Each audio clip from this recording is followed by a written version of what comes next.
Salam alaikum, bonjour tout le monde, j'espère que vous allez bien.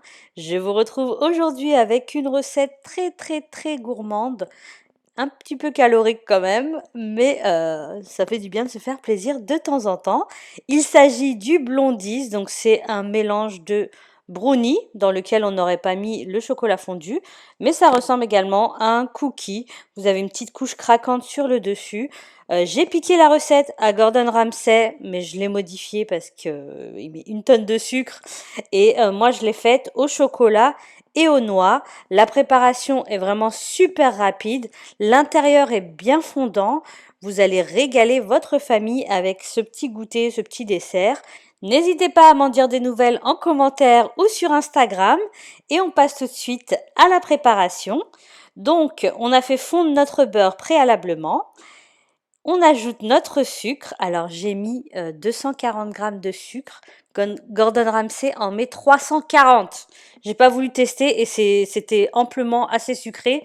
Donc, n'hésitez pas même à réduire si jamais vous n'aimez pas les desserts trop sucrés. Alors, on a bien mélangé le sucre avec le beurre et la pincée de sel. On ajoute ensuite les œufs battus. On mélange encore. Voilà, mélangez le tout quelques minutes pour que le mélange blanchisse et pour que le sucre fonde bien dans ce mélange. Et ensuite, on va ajouter donc un mélange de farine, bicarbonate et levure chimique que vous mélangez entre eux.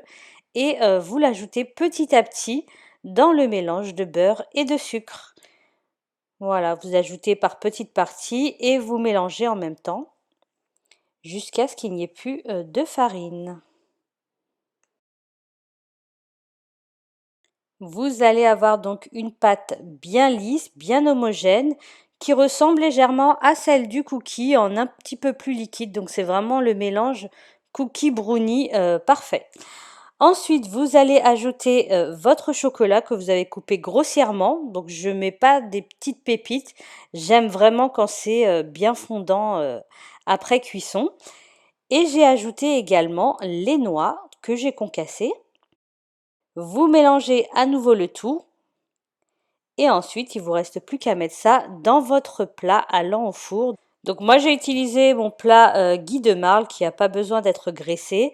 Sinon, donc si vous utilisez un autre type de plat qui n'est pas en silicone, n'hésitez pas à beurrer et fariner votre plat et même à y ajouter du papier cuisson pour être sûr que ça ne colle pas au fond. Et c'est parti pour 40 minutes de cuisson à 180 degrés. N'hésitez pas à vérifier. Donc le dessus sera bien doré comme ceci. Moi je l'ai d'ailleurs laissé un petit peu trop longtemps.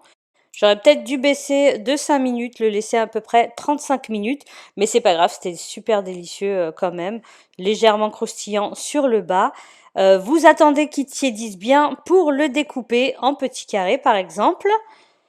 Et voilà, vous n'avez plus qu'à le déguster. J'espère que cette vidéo et cette recette vous auront plu. J'espère que ça vous a donné envie de tester cette recette. N'hésitez vraiment pas. Ça plaît aux petits comme aux grands. Pour la conserver, ça se conserve pas super longtemps, hein, je vous préviens. On les mange assez rapidement, mais vous pouvez les conserver dans une boîte hermétique, bien refermée, pour éviter que le gâteau ne sèche. Voilà, n'hésitez vraiment pas à m'envoyer vos petites photos, ça me fera super plaisir. Et je vous dis à très bientôt pour de nouvelles recettes.